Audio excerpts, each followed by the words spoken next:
A waterfall chart is suitable to show a series of values, both positive and negative. Let us try to understand this example so that you can use it effectively and edit it as per your need.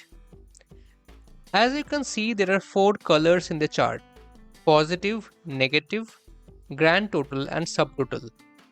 As the name suggests, grand total is the last value. For all other values, positive and negative are colored differently. Subtotal is an optional type, which is useful to structure the data in a better way. The grand total is the sum of all the subtotals and any value after the last subtotal.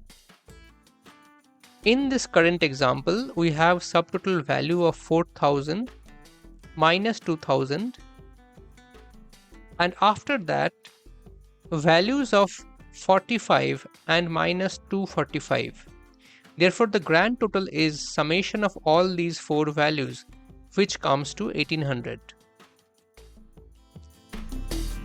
We can change the axis minimum, maximum and interval.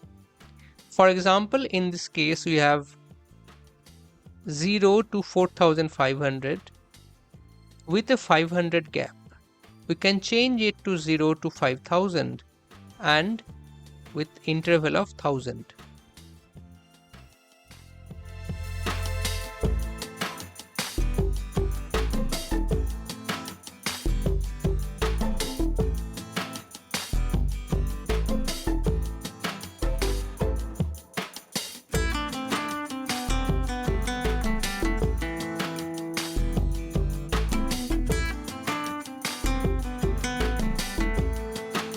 Note that if you are using subtotal, it is important to mention the index of those subtotals.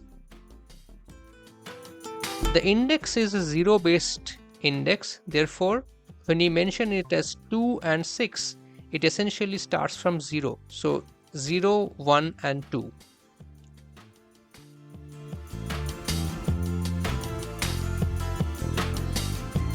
As the name suggests, a performance chart is usually used for performance management. As always, you can change the chart caption. But apart from that, there are several other parameters which is specific to this type of chart. Note that all of these parameters are editable, so you can modify absolutely everything about these charts. The first parameter is the number of segments. In this example, we have 4 segments, namely poor, satisfied, good and excellent. The start value is 0 and the end value is 10 in this example. By default, start value is shown to the left of the chart. If you want to reverse the orientation, that is, if you want to change it from right to left, you can use this toggle button.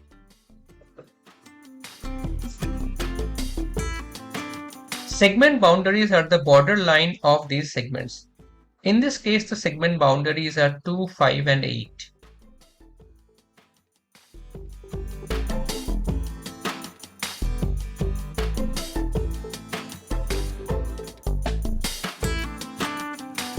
Next comes marker interval.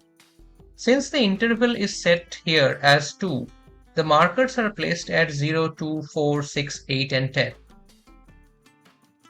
Finally, we have the current value and the display prefix. The prefix is the word displayed along with the value in this chart.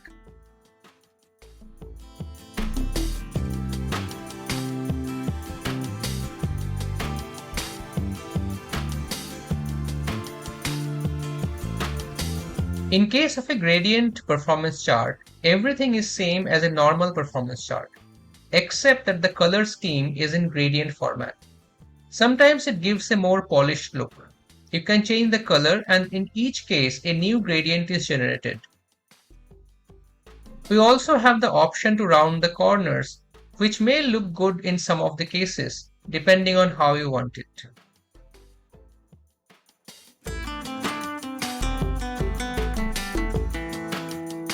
An arc chart is a beautiful way of visualizing comparison of different values. In this case, the maximum value will be placed in the outer ring and other values will be placed in a decreasing order. Note that this chart is usually used for comparison of percentage values. So whatever data you will enter in the grid, the chart will append a percentage character to it. We can change the caption as always. We can change the color scheme as well. If we edit any value, the data will automatically rearrange and the chart will be updated accordingly. Although technically you can add up to 7 data values, the best practice is to use for up to 5, since more data can clutter the chart inner arcs.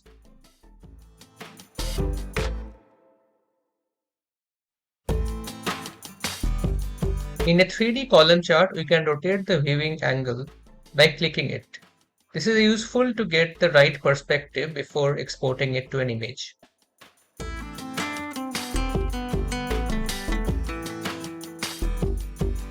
As always, we can change the caption, change the color, and change the series name.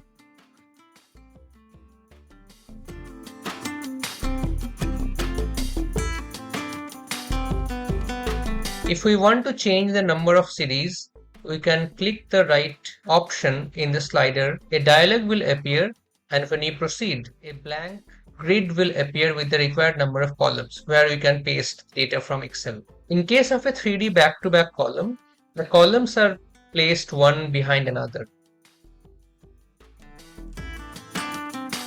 In case of a cylindrical column, as the name suggests, the shape is of cylinders.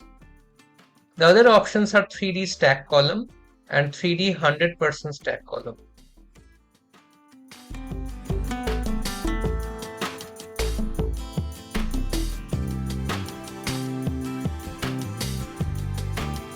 "3D bar chart" is exactly same as 3D column chart. The only difference is that in this case it is a horizontal bar. There are 3 types of bar charts: normal, stacked, and 100% stacked.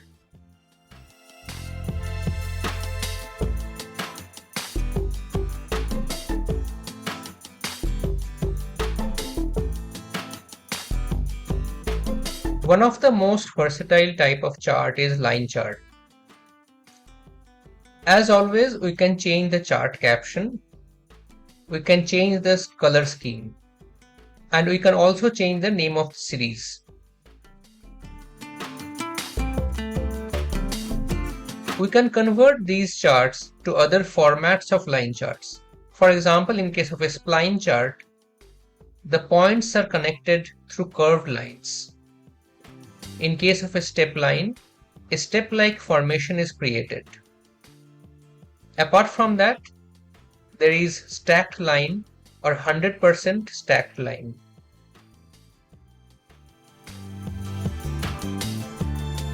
Variation of the spline chart where the axes are rotated.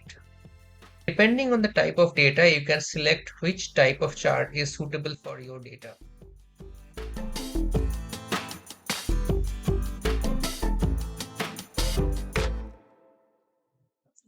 Area chart is one of the most versatile charts. As in other cases, we can change the chart caption, we can show or hide the border.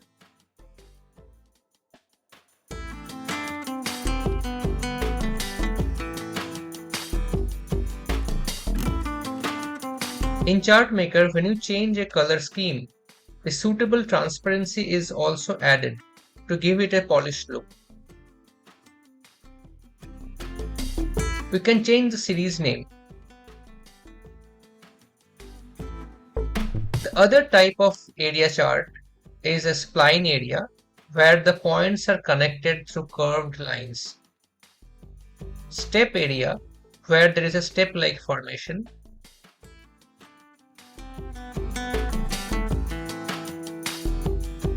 Step area without riser is a variation of it where the vertical lines are not shown. And last but not the least is stacked area and 100% stacked area. Depending on the data that you have, you can select what type of chart you want to create.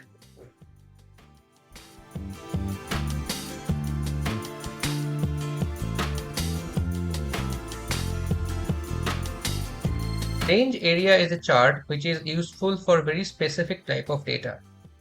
This is suitable for data where each point has two values. For example, in this case, we have BSE Sensex high and low value for several dates.